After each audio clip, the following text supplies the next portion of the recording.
Hello, viewers and my students.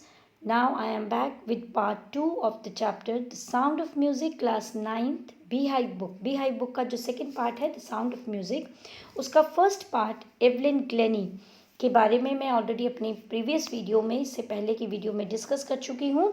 और अब मैं आपके साथ ये सेकंड जो पार्ट है the shehnai of Bismillah Khan, इसको आपके साथ डिस्कस करने वाली हूँ। तो इस चैप्टर में जैसे कि मैंने पहले भी बताया है कि टू म्यूजिशियंस के बारे में बताया गया है। तो फर्स्ट इज़ एवलिन ग्लेनी, जिनके मैंने एक वीडियो दूसरा बनाया है। और अब सेकंड पार्ट की तरफ बढ़ते हैं, the shehnai of Bismillah Khan. आप सब जानते हैं कि बिस्मिल्लाह खान जो थे एक बहुत बड़े शहनाई वादक रहे हैं इंडिया में, और उन्हीं के लाइफ के बारे में ये बताया गया है। यहाँ पर कुछ आपको पिक्चर्स दी गई हैं, ठीक है। और ये पिक्चर्स, ये आपकी अपनी एक एक्टिविटी है। एक बांसुरी बजा रहे हैं यहाँ पर, ये शायद उस्ताद जाकिर हुसैन हैं, ठीक है, पंडित रविशंकर हैं। तो आप इन सबको देखिए और ये आपने अपने आप से एक एक्टिविटी करनी है। ये अमजद अली साहब हैं, आपने अपने आप से इनको एक एक्टिविटी करनी है। तो ये सारे जो जिनकी पिक्चर्स दी गई हैं, ये अपने अपने फ़न में बहुत माहिर हैं। यानी कि जो भी इंस्ट्रूमेंट बजाते हैं ये बहुत अच्छे से, और उसमें पूरे अपने उस्ताद हैं, इसलिए इनके नामों के आगे भी ज़्यादातर उस्ताद वर्ड का यूज़ किया जाता है। Now see, think of the shehnai and the first thing you will probably imagine is a wedding or a similar occasion or function. शहनाई का नाम आते ही हमारे दिमाग में आ जाती है कोई वेडिंग फंक्शन और ऐसा कुछ। द नेक्स्ट वुड प्रोबेबली भी उस्ताद बिस्मिल्लाह खान, और दूसरी चीज़ जो शहनाई का नाम आते ही आती है वो आती है उस्ताद बिस्मिल्लाह खान का नाम। The shehnai maestro playing this instrument, shehnai के बहुत बड़े उस्ताद। See first passage, Emperor Aurangzeb banned the playing of a musical instrument called pungi in the royal residence of it and a shrill unpleasant sound. और ये जो मतलब आपको पता है भारत में मुगलों का राज रहा, इसमें जो इनके लास्ट इनके एक एम्परर थे औरंगज़ेब, इन्होंने पुंगी बजाने पे बैन लगा दिया था, मतलब स्टॉप कर दिया था। क्यों? क्योंकि उसकी आवाज़ उनको अच्छी नहीं लगती थी, श्रिल साउंड थी। Pungi became a generic name for reeded noise makers. अब पुंगी जो हो गया वो एक नाम दे दिया टू अ होल, जो ज़्यादा से ज़्यादा मतलब नॉइज मेकर्स होते थे उनको पुंगी नाम दिया जाता था। Few had thought that it would one day B revived, उनको लगता था कि शायद पुंगी कभी ना कभी तो एक नए रूप में ज़रूर आएगी। A barber of a family of professional musicians who had access to the royal palace decided to improve the tonal quality of the pungi, क्योंकि पुंगी की आवाज़ बहुत ही तीखी थी। तो वहाँ पे एक बार्बर, एक नाई आया करता था, तो उसने कोशिश की कि वो थोड़ा सा इसको इम्प्रूव करे, इसकी साउंड क्वालिटी को। He chose a pipe with the natural hollow stem that was longer and broader than the pungi. Pungi से एक लंबा उसने बांस का वो टुकड़ा लिया जिसमें कि छेद किए गए, और वो उससे लंबा भी था और थोड़ा चौड़ा भी था। And made 7 holes on the body of the pipe, उसके ऊपर फिर 7 होल बनाए। When he played on it, closing and opening some of these holes, soft and melodious sounds were produced. फिर उसने क्या किया, देखा कि उसमें आवाज़ अच्छी आ रही है। He played the instrument before royalty and everyone was impressed. Royalty means उन्होंने फिर रॉयल वो राजाओं के दरबार में उसको बजाया तो सबको अच्छा लगा।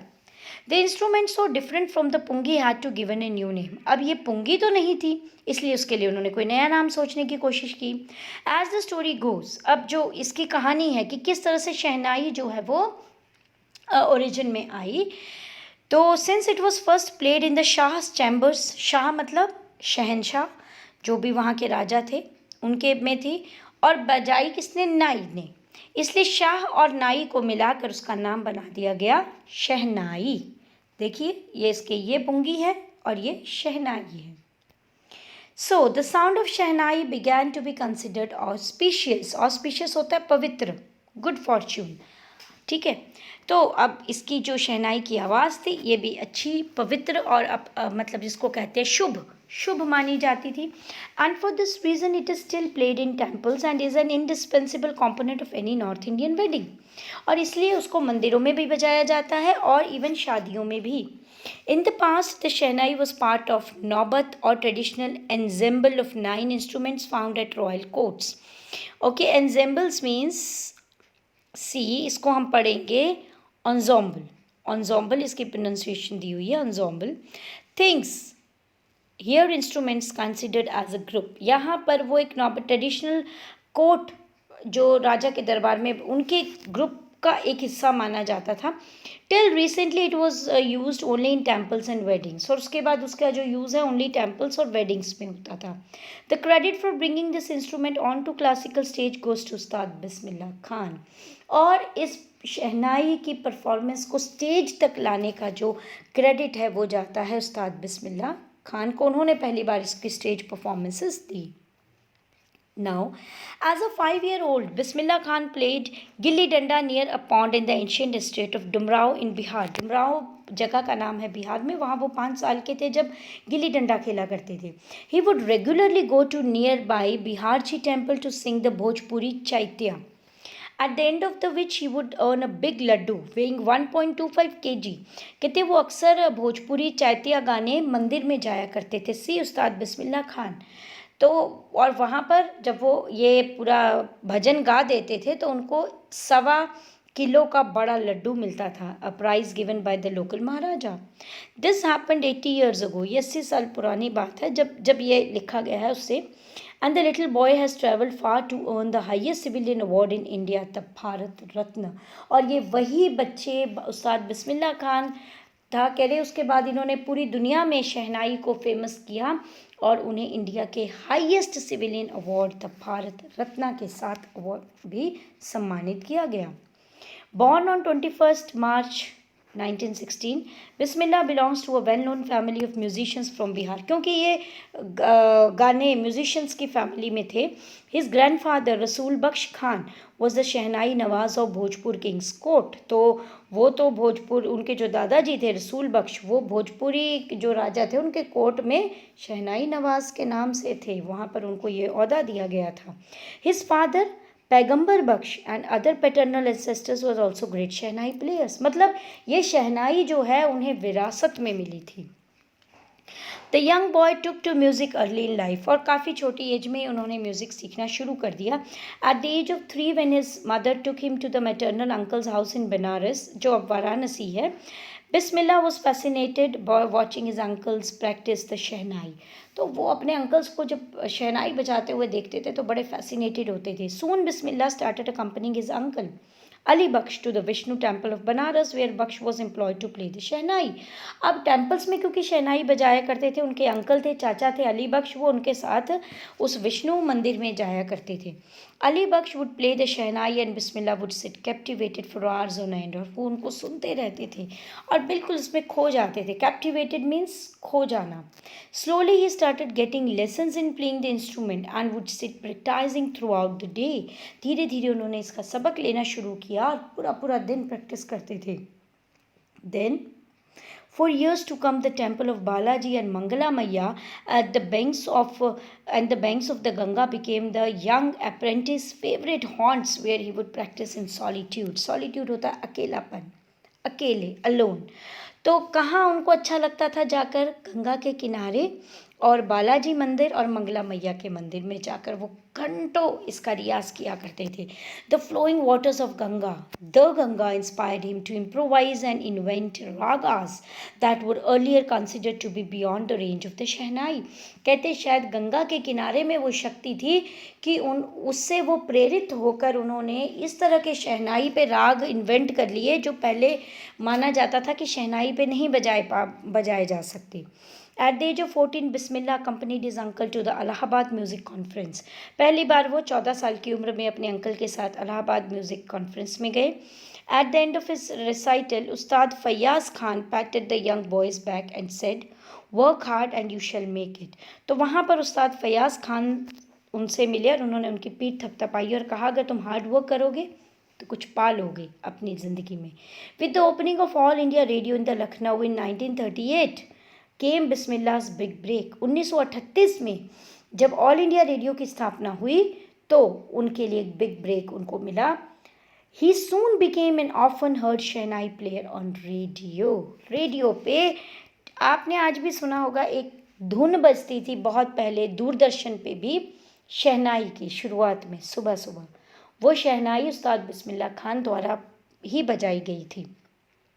When India gained independence, now in 1916 इनका बर्थ हुआ, तो ये तब क्या था, अंग्रेज़ों का राज था इंडिया पे। उसके बाद इन 1947 में जब आज़ादी मिली, Bismillah Khan became the first Indian to greet the nation with shehnai. तो वो फर्स्ट इंडियन थे जिन्होंने भारत की जनता को संबोधित किया था शहनाई से। He poured his heart out into Raga Kafi from the Red Fort to an audience which included Mahatma Gandhi and Pandit Jawaharlal Nehru, who later gave his famous tryst with destiny speech. जो ये जो famous speech है जवाहरलाल नेहरू जी की जो दी गई है, tryst with destiny, उससे पहले ये शहनाई बजाई गई थी। So they were the audience to listen to this Shehnai. Bismillah Khan has given many memorable performances both in India and abroad. उन्होंने भारत ही नहीं दुनिया के और भी देशों में जाकर शहनाई को फेमस किया। His first trip abroad was to Afghanistan, where King Zahir Shah was so taken in by the maestro that he gifted him priceless Persian carpets and other souvenirs. Souvenirs होते हैं मेमोरी में किसी को कुछ देना। तो वो इतने जो किंग ज़ाहिर शाह थे अफ़गानिस्तान के, वो इतने उनसे इम्प्रेस हुए कि उन्होंने बहुत सारे महंगे महंगे गिफ्ट्स उनको दिए। The king of Afghanistan was not the only one to be fascinated with Bismillah's music. Film director Vijay Bhatt was so impressed after hearing Bismillah play at the festival that he named a film after the instrument called Goonj Uthi शहनाई। तो ये बहुत पुरानी film है गूंज उठी शहनाई, जो कि विजय भट्ट ने बनाई थी। और वो इतने ज़्यादा इस शहनाई से बिस्मिल्लाह खान की शहनाई से इम्प्रेस हुए थे कि उन्होंने एक फ़िल्म बना डाली उस नाम पे। The film was a hit and one of Bismillah Khan's composition. उसमें एक बिस्मिल्लाह खान की कॉम्पोजिशंस भी है, दिल का खिलौना हाई टूट गया। ये बहुत फेमस सॉन्ग है, बहुत पुरानी फिल्मों के। आजकल के बच्चे तो इनको नहीं देखते हैं, लेकिन जो पुराने लोग हैं उनको ये गाना भी पता होगा। turned out to be a nationwide chart buster, बहुत फेमस सॉन्ग बना ये। Despite this huge success in the celluloid world, celluloid world होता है आपका सिनेमा का world, Bismillah Khan's ventures in film music were limited to 2। लेकिन इन्होंने ज़्यादा फिल्मों में अपना म्यूज़िक देने से मना किया, सिर्फ 2 ही इन्होंने किस में दिया, एक विजय भट्ट की गूंज उठी शहनाई में, और विक्रम श्रीनिवास कन्नड़ वेंचर था सनादी अपन्ना। तो कन्नड़ एक मूवी में इन्होंने बस ये 2 ही पिक्चर्स में इन्होंने काम किया, मतलब अपना परफॉर्मेंस दिया होगा, ठीक है, 2 ही प्रोजेक्ट में। I just can't come to terms with the artificiality and glamour of the film world. कहते कि मुझे ये जो फिल्म वर्ल्ड है इसमें आर्टिफिशियलिटी है, मतलब दिखाया जाता है ना कुछ एक नई, कुछ ऐसी चीज़ें भी दिखाई जाती हैं जो हम बोलते हैं जी होती नहीं है ना। तो ये कहते ये तो फिक्शन है और ग्लैमर है। कह रहे मैं इसके साथ कोप अप नहीं कर सकता, मैं इसके साथ नहीं रह सकता। वो ओरिजिनलिटी में जीते थे, ही सेज विद एम्फसिस। कह रहे इसलिए मुझे फिल्म वर्ल्ड से दूर रहना है। Now, awards and recognition came thick and fast. Bismillah Khan became the first Indian to be invited to perform at the prestigious Lincoln Center Hall in the United States of America. पहले Indian थे जिनको America से बुलावा आया था performance के लिए। He also took part in the World Exposition in Montreal in the Cannes Art World Festival and in the Osaka Trade Fair. So well known did he become internationally that an auditorium in Tehran was named after him. तो इतने famous हो गए कि Tehran में यानी कि Iran में एक ऑडिटोरियम उनके नाम से रखा गया, ताहर मौसीकी उस्ताद बिस्मिल्लाह खान। ये नाम है उस ऑडिटोरियम का, ताहर मौसीकी उस्ताद Bismillah Khan. Then national awards like Padma Shri, the Padma Bhushan and the Padma Vibhushan were conferred on him. तो सिर्फ भारत रत्न हाईएस्ट है, उससे पहले उनको पद्मश्री, पद्म भूषण एंड पद्म विभूषण भी मिला। In 2001, Ustad Bismillah Khan was awarded India's highest civilian award, the Bharat Ratna. With the coveted award, means much desired, वो ये करे थे resting on his chest, अब इसको वो अपनी छाती पे रख के बैठे हुए थे, and his eyes glinting with rare happiness, he said, ये उनके अपने अल्फाज हैं, उनके अपने वर्ड्स हैं, all I would like to say is teach your children music. This is Hindustan's richest tradition. कह रहे हिंदुस्तान की पहचान है म्यूज़िक, इसलिए हर किसी को चाहिए कि वो अपने बच्चों को म्यूज़िक ज़रूर सिखाएं। Even the west is now coming to learn our music. कह रहे अब तो वेस्ट कंट्रीज़ भी हमारे म्यूज़िक को सीखना चाहती हैं। In spite of having travelled all over the world, Khan sahab, जो कि उनको कहा जाता था, as he is fondly called, is exceedingly fond of Banaras and Dumraon. पूरी दुनिया उन्होंने घूम ली, लेकिन बनारस और डुमराव ही उनका फेवरेट प्लेस रहा। And they remain for him the most wonderful towns of the world. दुनिया की सबसे सुंदर जगह उनकी क्या थी? बनारस और Dumraon. A student of his once wanted him to head a shehnai school in USA। उनके एक स्टूडेंट ने कहा कि आप USA में आइए प्लीज़, वहाँ आके बच्चों को सिखाइए। And the student promise to recreate the atmosphere of Banaras by replicating the temples there. और उसने ये भी कहा कि आपको वहाँ बनारस का माहौल बनाऊंगा, मैं वहाँ मंदिर बना दूंगा। मतलब वैसे ही टेम्पल्स, रेप्लिकेट होता है डुप्लीकेट बनाना, कहते मैं एक डुप्लीकेट बनारस वहाँ बना दूंगा आपके लिए। But Khan sahab asked him if he would be able to transport river Ganga as well. तो फिर खान साहब ने उनसे एक क्वेश्चन पूछा कि तुम चलो मंदिर तो बना दोगे, क्या तुम गंगा माँ को भी वहाँ लेके जा सकते हो? Now later he is remember to have said that is why whenever I am in a foreign country I keep yearning. कहते कि बस गंगा को मैं भूल नहीं पाता, और वो मतलब पूरी उनकी वो गंगा को एक माँ की तरह मानते थे। कहते कि इसीलिए मैं हमेशा, चाहे मैं बाहर रहा, आई कीप यर्निंग। यर्निंग मीन्स मैं तड़पता था कब जाके वापस गंगा पहुंचूं। ओके सी, यहाँ पर उनका एक इनकी ये दी गई है रीडर्स डाइजेस्ट में से। See, when partition happened, Shekhar Gupta एक इंटरव्यूअर थे, didn't you and your family think of moving to Pakistan. कहते कि क्योंकि आप मुस्लिम हैं, लेकिन सारी उम्र देखिए मंदिरों में निकल गई, कहते तो तब आपने नहीं सोचा कि आप पाकिस्तान चले जाएं? बिस्मिल्लाह खान ने देखिए क्या जवाब दिया, गॉड फॉरबिड। कहते नो, नहीं, भगवान बचाए, मी लीव बनारस। कह रहे मैं और बनारस को छोड़ के जाता, never. I went to Pakistan once, एक बार गया हूँ। आई क्रॉस द बॉर्डर, कह रहे मैंने बॉर्डर क्रॉस किया, just to say I have been to Pakistan, सिर्फ ये बताने के लिए कि मैं पाकिस्तान जा आया हूँ। I was there for about an hour, 1 घंटा मैं वहाँ रुका। I said namaskar to the Pakistanis. कहते मैंने क्या कहा? पाकिस्तानीज को जाके नमस्कार, एंड सलाम अलैकुम टू द इंडियंस। और वहाँ से वापस इस तरफ इंडिया आकर कहा सलाम अलैकुम Indians. I had a good laugh. और कहते फिर वो बहुत हंसे। तो कह रहे बस मैं नमस्कार करने एक बार पाकिस्तान ज़रूर गया हूँ, टू सी हिंदुस्तान। कह रहे मैं हमेशा इंडिया के लिए, हिंदुस्तान के लिए तड़पता रहा। While in Mumbai I think of only Banaras and the Holi Ganga. कह रहे मुंबई में भी मैं रहा, लेकिन तब भी मैं सिर्फ बनारस और पवित्र गंगा के बारे में सोचता था। And while in Banaras I miss the unique मट्ठा ऑफ डुमराव। और कहते जब मैं बनारस भी आ गया तो डुमराव का मट्ठा ज़रूर मैं मिस करता था, वो एक लस्सी जो बनती है वहाँ पर। Ustad Bismillah Khan's life is perfect example of the rich cultural heritage of India. वो एक आइकन है इंडिया की, यहाँ पे जो कहते हैं ना oneness in unity in diversity में। मुस्लिम थे लेकिन सारी उम्र उन्होंने मंदिरों में गुजार दी है। तो कह रहे कि जो इंडिया का रिच कल्चरल हेरिटेज है उसकी बहुत रिस्पेक्ट किया करते थे। One that effortlessly accepts that a devout Muslim, devout means believing strongly in a religion, no doubt he was a root hearted Muslim like him can very naturally play the shehnai every morning at the Kashi Vishwanath temple. कहते एक मुस्लिम जिस लगन से Kashi Vishwanath temple में शहनाई बजा सकते हैं, मतलब एक एकता, एक इंसानियत का बहुत बड़ी मिसाल रहे बिस्मिल्लाह खान। तो ये शहनाई से ही नहीं बल्कि उन्होंने इसके थ्रू एक बहुत अच्छा मैसेज भी पूरी दुनिया को दिया। वो है हमारी इंडिया की रिच कल्चरल हेरिटेज और यूनिटी इन डाइवर्सिटी का, इंसानियत का।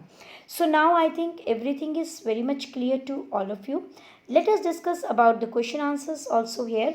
See, the shehnai right answer आपने बनाना है, was a reeded noise maker. इसमें से कौन सी है, शहनाई या पुंगी? ऑब्वियसली पुंगी।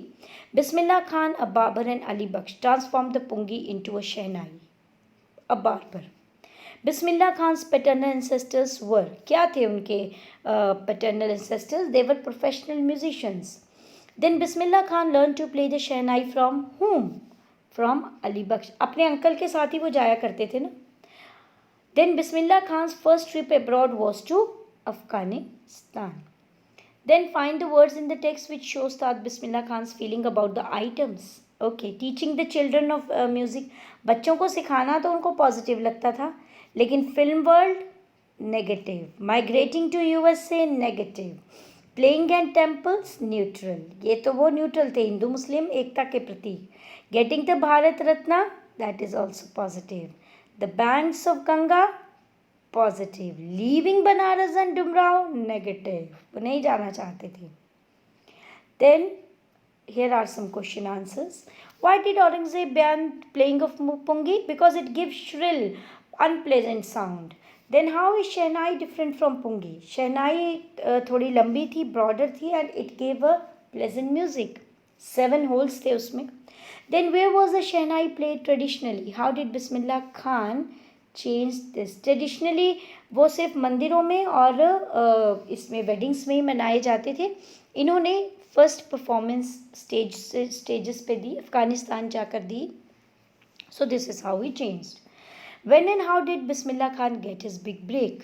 जब 1939 में ऑल इंडिया रेडियो की स्थापना हुई, तो जो उसकी फर्स्ट नोट था, उसकी ट्यून जिससे शुरुआत की जाती थी, वो शहनाई की आवाज़ उस्ताद बिस्मिल्लाह खान के द्वारा. आज भी वो दूरदर्शन पे पहले भी आया करती थी, आज भी. अब तो वो एक एंटीक बन गया हमारा, तो आज भी आप उसको सुन सकते हैं. Then where did Bismillah Khan play the shehnai on 15 अगस्त? उन्होंने रेड फोर्ट पे बजाई थी. And why was the event historic? Because on that day India got its independence. Then why did Bismillah Khan refuse to start a Shehnai school in the USA? Because he did not want to leave India and river Ganga and Banaras.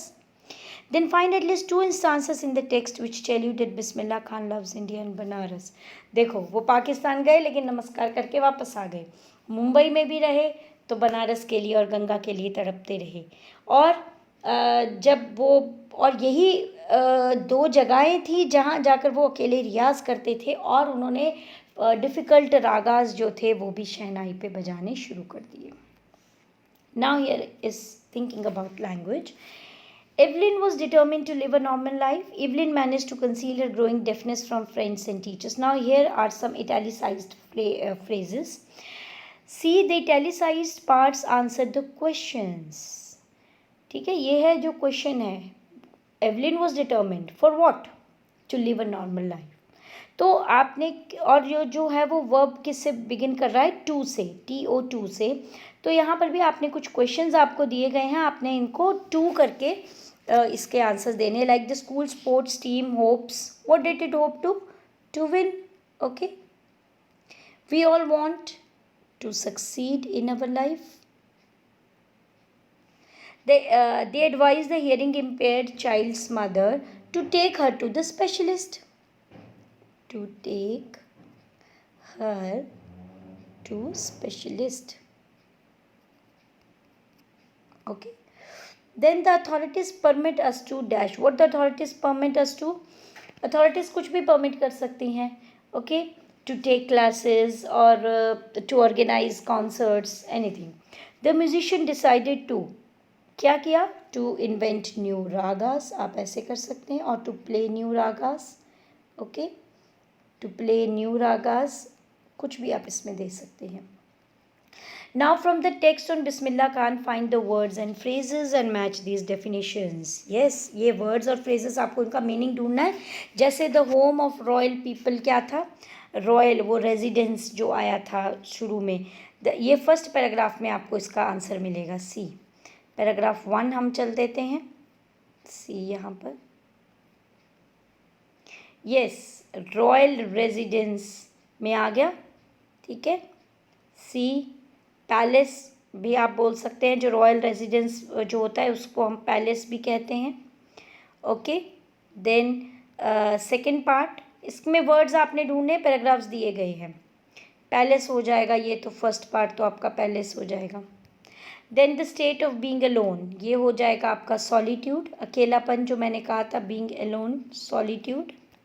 A part which is absolutely necessary, important part, ये भी आपको paragraph 2 में मिल जाएगा इसका answer.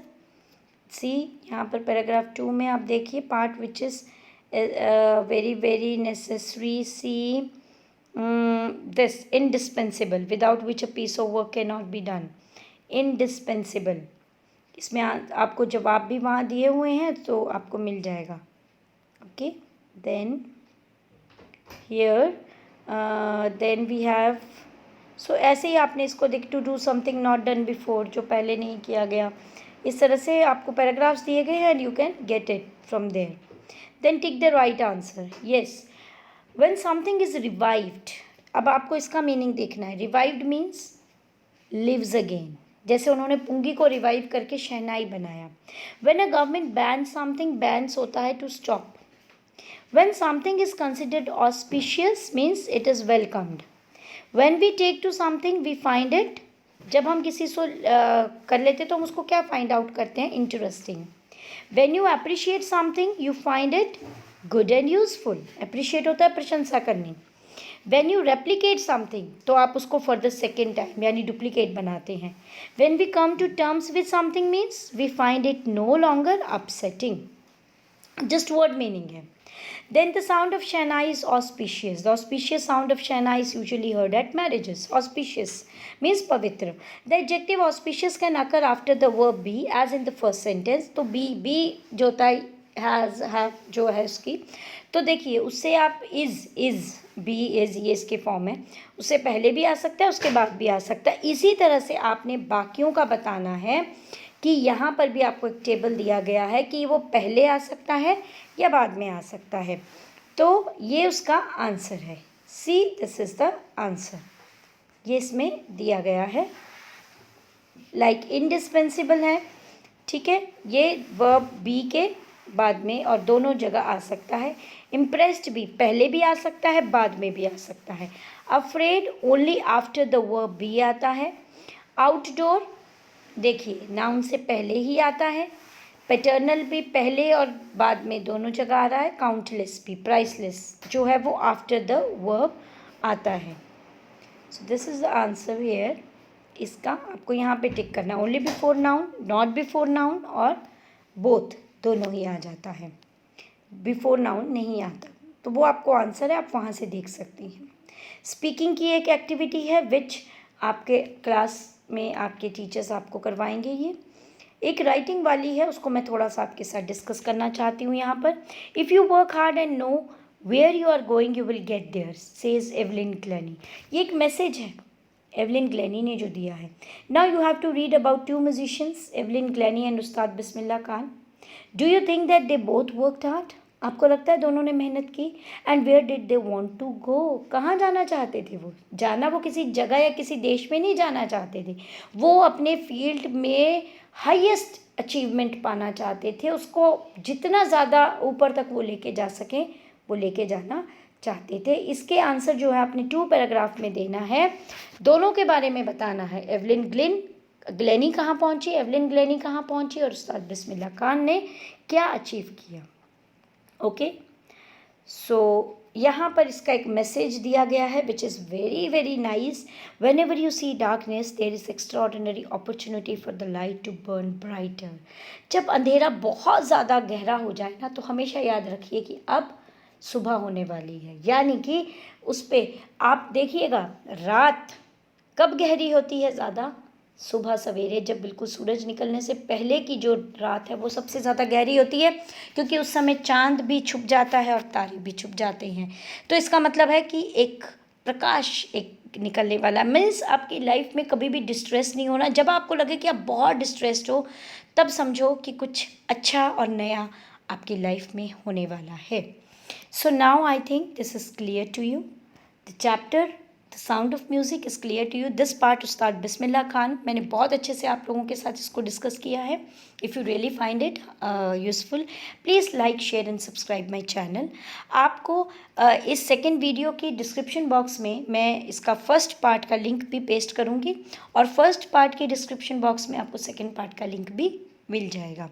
So once again thank you and please like share and subscribe my channel. Thank you.